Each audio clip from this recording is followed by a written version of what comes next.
Hello and welcome to Fresh Faced One Shots. My name is Joey. And I'm Jacob. And welcome back to Batman Brave and the Bold on Fresh Faced One Shots. This is Brave and the Bold number 4. We have another month off from Batman the Winning Card by Tom King and Mitch Gerads. I missed the notice on Twitter that that it was being pushed back to issue 5. So sorry about that to those reading this. I don't know. I don't know exactly what the holdup is at this point, but I imagine it'll be great when it comes back. But in the meantime, we got a replacement with one fucking Kelly Jones out of nowhere. On art? Yeah, I don't know. I wasn't expecting that. I'm not complaining, but I wasn't expecting that. So yeah, this is Enter the Abyss by... It's certainly a story that suits Jones's rather insane art style. Most definitely. Yeah, this is Enter the Abyss. This is by Colin Kelly and Jackson Lansing. Apparently, it's a setup for another Batman series that's coming at some point. It's from the new Batman Beyond one going on, which is cool, I'm sure, but I don't know. This is fairly standalone in my opinion. Yeah, I mean, the fact that I saw the leads into Batman Beyond at the end, and I'm like, wait, does it though? Yeah, right. Yeah, it feels like its own thing. And also, it's about Cullen Rowe, which I'm not complaining about. Yeah, which is a character that I love seeing in current comics outside of the Scott Snyder stuff. I love when people decide to do things with the Rose, so that's nice. And really, any characters who are usually contained in one writer's particular run of comics. Yeah. Also, I'm pretty sure this is also meant to take place in the early Rebirth stuff because Batman is wearing the early Rebirth costume. He's in the Rebirth costume. Which, look, it just looks like an ever so slightly modified 90s suit because it's Kelly Jones on the art. You see the purple though, and the yellow. You do see the purple and the little yellow outline on the symbol. Yeah, it works. But also, it's Kelly Jones's massive ears because I love the massive bat ears that he draws for Batman. But yeah, I don't know. This is really cool though. It's got this this really great plotline where Batman's going after this woman that has something to do with the disappearance / potential death of Cullen Rowe, which I find really really fascinating. And Jones gets a lot of opportunities to play around with the art because of just how horror based it seems to be. I really didn't know what to expect going into this, but I really enjoyed what I got. I wasn't expecting this. Again, this is almost like a cosmic horror story. Let's look at a creature from the beginning of Gotham, setting that up. And I think we should also mention, so because Kelly Jones is on art, it's also a very commendable to the colorist of the story, Michelle Madsen. Yes, who really matches Jones's pencils and inks very well. Yeah, and honestly, it makes it look kind of like a Nightfall issue. It's, I don't know. I thought it's not just Kelly Jones that brings the 90s-ness out in this story. It's the colors, it's the inks. It all works really well. And creates this really distinctive style that, oddly enough, we read not that long ago for the podcast, and it's nice. Yeah, it's nice. It's a nice throwback. I love Cullen Rowe's just internal monologue. I like how he's just this normal guy, trying to live, still kind of on the outside of the superheroics in the Bat family, but. His characterization is great. Obviously, a lot is done with Bruce here, just because of Jones's art. This also feels very film noir in places. Yeah, definitely. It's Batman, so he's jumping in through the window, but it also feels like Batman could be a detective with a detective agency downtown, and a woman can walk in. While also in some later portions of the story, getting all weird and bizarre and gothic in the way that that Jones's art typically does. It's they go hand in hand. It actually works really well, I think. yeah, just great stuff. I also loved it. I love the scene between Batman and Cullen, like when he finds Cullen towards the end. It's great. Just really great stuff. I don't know. I like the background behind this this creature here that is talking to Batman the whole time as we go into like it looks like during these like witch trials, like her backstory goes back to. It's really, really interesting. It's cool. We like the creature itself becomes like has just all these mouths on top of a pile of skulls. Yeah. At one point that tries to brighten Bruce with his history, and all of his successes and failures. It's a really, really fun design. And just a really it's nice that it's such a self-contained story. Despite apparently leading into the new Batman Beyond mini, which, okay, I don't know.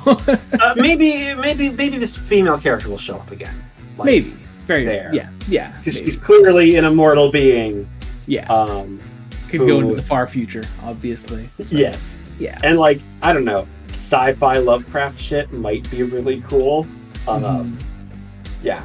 It's a fun story. Also very tight plot for a one and done, basically. Yeah. I know. I'm sure, in your opinion, a big step up from Mr. Baseball last month. I did not vibe with that one. I vibed with this one. This definitely was better, but I will still defend Mr. Baseball. So yeah, I guess that all covers it for that one. Yeah. All right, because I also have some interesting thoughts on the Stormwatch. Yes, Down with the Kings Part 4, which is a Night Terrors tie-in, actually, oddly enough. And oddly enough, I think this was kind of, I don't want to say what was missing, but this almost felt really needed, or at least a story like this. Because, it does what Night Terrors has been doing throughout pretty much its entire run, which is just, breaking down our characters on a mental level, showing us their worst fears and all that. But I think it's really important to do it for, little characters like this who are, aren't as well known. And I'm pretty sure we mention it, every time. But yeah, because these characters aren't as well known, you need to work, extra hard to get us to enjoy these ones. And I think, honestly, this is probably my favorite part of the Stormwatch story, because it is very personal, and we focus in mostly on just 3 characters. It's Phantom 1, Flint, and Shadow that get attacked by insomnia and the nightmare creatures, the sleepless nights, I should say. Which also, it's interesting to note that obviously Ravager isn't included in this, because Ravager got her own little 2-part mini with Night Terrors. So while this is all going on, her 2-part mini is happening, and then she catches back up with Stormwatch towards the end of this. Yes. Yeah, I will say what's nice is that what's also nice, you don't have to be reading Night Terrors to get this. Yeah, very true. Very true. Because as it stands, when you're just reading this story on its own, it comes across more as just this nightmare creature showed up. It showed us our worst fears. You don't need to be in on what the Night Terrors event is doing to understand that. Yeah. And of course, the art is still wonderful. Yeah. Absolutely. Yeah. I think Shadow sections were the most interesting. See, I found actually I liked Flint sections the most, because Flint was probably the one that I knew the least about. So just really delving into Flint here, I thought was really cool. But Shadows was great too. All 3 sections were great. I think this really was my favorite part of the Stormwatch story so far. And also, we get some big Director Bones stuff towards the end of the story too. Right at the end. Yeah, which I cannot wait to see picked up on next time. And again, I don't know how long this story is running. I really don't. I think till 5 or 6. I think. Cool. I think it might so. But I don't know what's coming after it. If we're going to get more Stormwatch, or they're going to replace. They're probably going to replace it with something else. Yeah, which I mean. I also just don't know how they're going to be collecting Brave and the Bold, trade-wise. That's true. Especially with the Mr. Baseball and Kelly Jones stories. I don't know how they're gonna throw those in there. I can imagine the Kelly Jones story being when they collect Batman Beyond Neo Gothic, if it's truly a prequel to that. That's true. But yeah, I don't know. I'll be curious to see how the trades actually end up coming out, because we definitely, I would say, even after just these first couple issues, we have enough material to fill up a trade, because they're such big issues. We do. We do. I mean, I would probably. I would probably maybe split them up. Because I feel like, well, okay, so I feel like the winning card and the Stormwatch stories could probably make their own trade each. Based on the length. And then maybe if you did like Mr. Baseball, Order of the Black Lamp, and the Black and White stories, maybe. Yeah, maybe that could be a thing. I don't know. I'll be curious to see. I really will. Obviously, it doesn't really matter much for us because we're doing all the single issues. But I don't know. For others collecting it, I'll be curious to see how they do that. Yes. Yes. All right. Does that cover it for Stormwatch? I do want to say I love I know we vaguely touched on the cliffhanger, but Director Bones is kind of a bastard. Like he is. I love him. we have this idea of like, who are they really working for? Part of me is guessing. I don't know who to guess, but part of me wants to guess Amanda Waller. Like that is possible. I don't know. I want to say it's someone else, especially because we're doing an Amanda Waller story right now in Brave and the Bold. That's true. Which is actually a great transition into the start of our new story, replacing Order of the Black Lamp, Harcourt's Second Life. Yeah. Okay. I gotta know what you thought of this. You take it away on this one. Oh, I'm taking away. Okay. So Amelia Harcourt as a character, I don't know at all. That's fine. That's fine. Here's the thing. She hasn't had many comic appearances. I literally told you this when they announced that they were doing this. I was like, oh man, I haven't read any Amelia Harcourt comics either. But I was like, oh wait, I didn't realize that's who that was in the 2016 Suicide Squad run with Jim Lee and all them. And this is written by Rob Williams, one of the co-creators of the character, which I think is really cool. This story very Super Spy. Like yeah.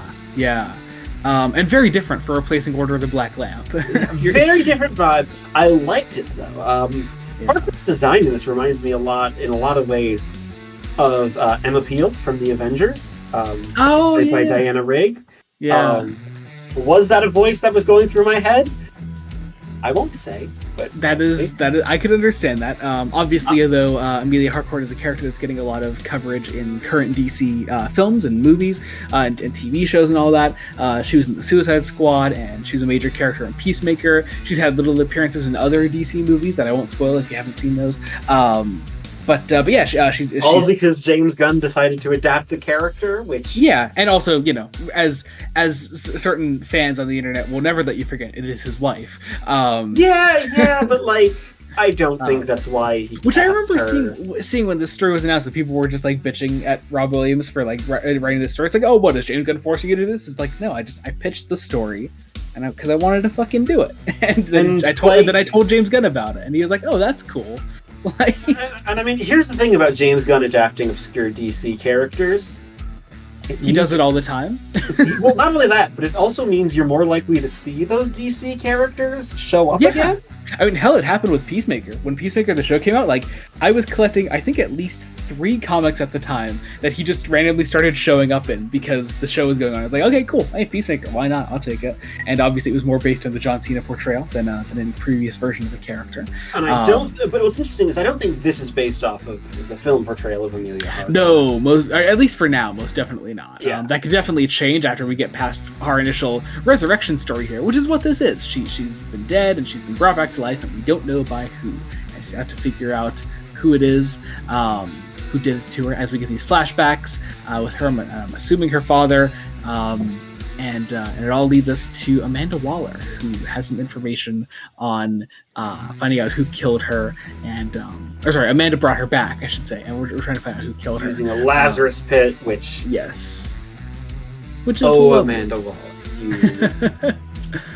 Which is actually also really cool because this is your first time ever reading current Amanda Waller content, which isn't really different from any other Amanda Waller content you've read. I think it's just worth noting. Her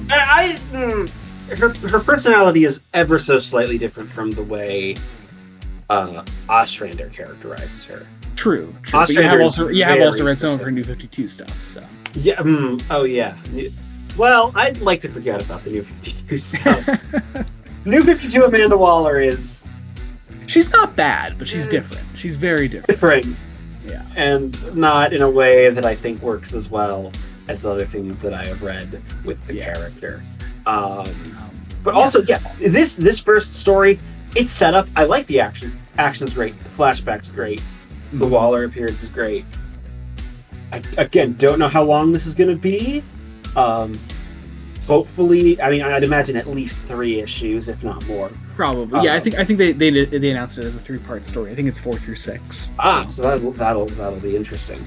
Yeah, but yeah, I guess. Also, can we talk about these random filler pages in here with the bat symbol in there the for bat no symbol? reason? Yeah, I don't know why. It's 2 filler pages each time between stories 2 and 3 and 3 and 4, and it comes out of nowhere. I don't know. I can't really explain, but whatever. Maybe some stuff was. I'm assuming the Kelly Jones story was underrunning, maybe. Because I think they had page space planned for winning card, and I think they have a quota they have to hit. So. Yeah, I mean, especially if they solicit this as I think 69 pages total in the print edition. Yeah, I think so. But yeah, anyway, let's move on to our last story. It's the black and white story of this. This is My Family, which actually, for the first time in Brave and the Bold black and white history, actually matches the title at the beginning and end of the collection. Yeah, I was a bit surprised on that. Yeah. This is written by Megan Fitzmartin, who does a lovely job with this. It's a whole Bat Family little story, which is really nice. It's drawn by Belen Ortega, who recently did some art on the Chip Zdarsky Batman run, and she's lovely. I really love a lot of her work. She does great stuff here. I don't think this is meant to take place anywhere in particular, because it's about the Bat Family fighting Bane and Hush at the same time. It's really weird. I find the pairing of these two villains an interesting pair. Bit of a shame that it's just in this kind of short story. Not a knock against the story, of course. It's just you might have something there if you. Yeah, I mean, I think as we keep saying, I'm pretty sure with every black and white story we've read so far here, it's just I wish there was more of this. Because these stories are just really short. They're little 8-page stories, and they're great, but they're short. And I don't know, they always hit really hard for what they're trying to do, though, because it's about it's Bruce is beaten here, and the family is taking on our villains here, and there's this inner psyche of Bruce meeting little baby Bruce. Yeah, and it's really lovely. I love this spread with the entire Bat Family standing over Bruce's body. It's so good. I think the only Bat Family member that I can really think of is missing is Huntress, and but Huntress is, it depends on what you're reading. Yeah, it depends on what you're reading. If she's included or not. Yeah, this is the full family in some designs that I haven't entirely seen before. These are all their current designs. I really like the Jason Todd design. The Jason design has been awesome. He's been showing up a lot in Joker Man Who Stopped Laughing recently, and I adore this design. It's so good. Obviously the Batgirl ones are the ones that showed up in Batgirls recently. Same with Barbara's. Everyone else is current. Same with Tim, Damian, Nightwing, Signal, and all that. It's nice. Great to see them all here, and a nice little story for black and white to end off. There's also literally a moment where Damian hugs his father and is smiling. Yep. You love to see it. It's sweet. It's very sweet. Yeah, and that is Batman Brave and the Bold number 4. So 4 issues in, are we liking it? I'm really liking it. I really, really hope that, I have a feeling perhaps that Tom King may not continue after winning card. Maybe? I don't know. I think I seem to remember in the initial announcement for this series that he said he was doing an ongoing, but I could be wrong about that. Yeah, well, I mean, I mean, if he's going to keep going, I think he would be paired up with a different artist, obviously. But he'd probably still choose one of his regulars, like Clayman or Mikkel Hannon, someone like that. Although I think Mikkel's pretty busy with JSA right now. Yes. It's been great. I've been really enjoying this run, and it's been awesome. So can't wait to see what's replacing eventually Down with the Kings. Not that I haven't been enjoying it, of course, but it's definitely been the longest running one so far. Yes, I mean, I have a feeling it does feel like this was supposed to have the winning card in it. Let's be honest. Oh, definitely. I mean, aside from the past 2 covers both having Joker on them and clearly being solicited for accompanying the winning card. All right, I guess that about does it. As always, be sure to subscribe to the channel. It means a lot. Check out other one-shots and the podcast and other things that we're releasing at the moment. We're finishing up our Night Terrors coverage soon, along with this issue this week. Night Terrors number 4 came out, and next week finishes off the Night Terrors event with Night Terrors Night's End. It is the one-shot that ends off the event, and I'm very excited for it because it's been a great event, and I kind of like that the past 2 issues of Brave and the Bold, despite the fact that they aren't actual Night Terrors tie-ins, still had Night Terrors things in them. So yeah, Night Terrors coverage hasn't really stopped on the channel at all, aside from the Superman annual. So yeah, it's been great. Yeah, I guess that about does it. Yes. Anything else? Podcast itself on Monday will be releasing episode 49. Fresh Face Comics for the first 2 volumes of Hellblazer, Original Sins, and The Devil You Know. It's a 3-hour plus episode. It's fucking massive. Still not our longest. Still not our longest. It's our second longest, though. It is our second longest. It'll be interesting to see if episode 50 gets longer. Yeah. But yeah, so I'm doubting it, but hey, who knows? I guess we'll see. But in the meantime, thank you all so much for watching. Until next time, this has been Joey Morgan and Jacob Licklider. Goodbye. Bye.